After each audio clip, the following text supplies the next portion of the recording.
At one particular time, I did talk about I did say Terence Crawford. Okay. Now, but what are we rating these fighters on? What are we rating these fighters on? Floyd Mayweather's eyeball test. That works for You're me. eyeballing these guys. You watch Terence Crawford. You know why he has a problem getting the other welterweights in the ring with him. Boxing. Yo, yeah, so if he was pound for pound, Floyd was pound for pound. You or Floyd, who would have done that? Who would have won that? Me. Because I think Floyd at his best was a better defensive fighter than Crawford. Crawford's a better offensive fighter, but in those kind of matchups, I think defense usually beats the offense. Floyd Mayweather recently responded to Terence Crawford during a live interview and said that Crawford should not be placed on the pound-for-pound list. At the same time, Stephen A. Smith said that Terence Crawford is the best fighter in the world and the true pound-for-pound leader. He also said that in the four-belt era, Crawford proved himself by becoming the undisputed world champion. Terence Crawford is the best fighter on the planet. Pound for pound, he's that dude. In this four-belt era, Oscar de la Hoya said that Floyd Mayweather is the best trainer he has ever worked with. He explained that if Floyd ever fought Terence Crawford, he would refresh his style, reinvent himself, and return as a completely new fighter, which shows how special Floyd truly is. Floyd, for me, is the best trainer I've ever had in my life. He would revitalize his style. He would make him a new fighter. That's how great Floyd is. Max Kellerman said that at his peak, Floyd Mayweather was the better defensive fighter compared to Terence Crawford. He also said that Crawford is stronger on offense, but in matchups like this, defense usually wins. Because I think Floyd at his best was a better defensive fighter than Crawford. Crawford's a better offensive fighter, but in those kind of matchups, I think defense usually beats the offense. Robert Garcia said that Terence Crawford made history by becoming undisputed in a true prime-for-prime situation. Even so, he would still choose Floyd Mayweather or Manny Pacquiao while still ranking Crawford among the all-time greats. Mayweather never became undisputed. He's a 5-division champion, but never became undisputed. Never really followed that unification, stuff like that. So I think when it comes to accomplishments, I think he's already done more. In a fight, I probably still pick Mayweather. Both in the prime, I would probably pick Mayweather to win. Just like I would probably pick Pacquiao to win, both in the prime. Ooh, to beat Crawford. Yeah, I think so. Prime for prime? Nice. Yeah. But is Crawford one of the greatest of all time? 100%. Definitely he is. Danny Garcia said that because Floyd Mayweather is nearly 10 years older than Crawford, a serious competitive fight would not make sense. However, he added that an exhibition match between them would be exciting and a very fitting idea. It'd be hard. I mean, they're not that separated in age, right? I think Terence is 38. I think Floyd, I am not sure, he's either 10 years older or 12 years older. I don't know if he's 48 or 50. Yeah, I don't think they're going to get the best Floyd, so I don't think it makes sense. Exhibition would be crazy, actually. Yeah, I think that makes sense. Exhibition would be crazy, actually. Yeah, I think that'll make a lot of sense. Errol Spence Jr. said that Floyd Mayweather's smart ring tactics and legendary skill level place him on a different level. That is why he views Floyd as one of the greatest fighters in boxing history. It's a little different because, Floyd's just different. I feel like he's the best fighter. I don't know about all time. He might be the best fighter all time. If not, he's close 2-3, and not by far. So it's just it's a little bit different things that Floyd does, and Floyd was a lot older when I sparred him, and it's just certain things that he does that's real tricky. Like the guy we get in the clinch, he was like squeezing my nose, and I couldn't breathe and stuff like that. So it's just certain things that he do in there. It's just veteran stuff, just veteran all-time type stuff he was doing there. When I sparred him. He also said that even though a real fight between Crawford and Mayweather only exists in imagination, Floyd's mental edge separates him from everyone else and makes him unmatched in that area. Like Floyd would beat Crawford, would you think? I know that's just a fantasy match.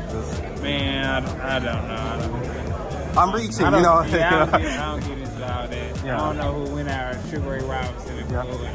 I don't know. But for Floyd was the best work, just like mental games, everything. Oh yeah, mentally, by far, I feel like he's the best. to the best man. Coach Bernie said that if Floyd Mayweather and Terence Crawford fought during their prime years, Floyd would win. He explained that Floyd would slowly break Crawford down with sharp jabs, clean hooks, strong body shots, and flawless defense before taking control late. Floyd, just hypothetically speaking, just looking at, you know, two fighters, you got Floyd and you got Crawford in their prime. Who you picking? Can we all give an opinion on that? Yeah, you want to? Yeah, I got an opinion on that too. Coach Bell, what you think? I'm listening to you, Rep. Floyd versus a prime Mayweather. We can go Pretty Boy, we can go Money May versus Terence Crawford in his prime. Who we got? I think Money May would have shut Crawford down. He would have bored him to sleep like he do these fighters. Yeah. He would have jabbed him, hooked him, stick him in the body. You know what I'm saying? And then when the fighters swing back, Floyd nowhere to be found. So mentally, they're draining. Yeah. And about the 6th or 7th round, that's when you start picking up, putting the combination together. Money May. MMA analyst Luke Thomas said that Terence Crawford reached his rise later in his career. Even so, he sees Crawford as one of the sharpest defensive fighters ever, with the ability to track and shut down opponents anywhere in the ring. This is the problem with Bud's career, right? It bloomed kind of late. I find Bud to be as defensively sound as I've ever seen a fighter. He can find you. There's nowhere to hide with him. Like Floyd, he has such control over the turns in there. It's just insane. Ryan Clark said that Floyd Mayweather was the standout fighter of his generation. He said Floyd embarrassed opponents with unmatched skill and mental strength, becoming the symbol of dominance in the 2000s. Here's why I say that. Bud is extremely skilled, right? Yet not as skilled as Floyd Mayweather. Floyd Mayweather made people look foolish, right? And so if I had to say who's the greatest I've seen, and Bud said it right, the best of an era and the best of an era, it's Floyd. But when I watched Bud against Canelo, there was this extreme skill on display, and there was a level of crazy that's different.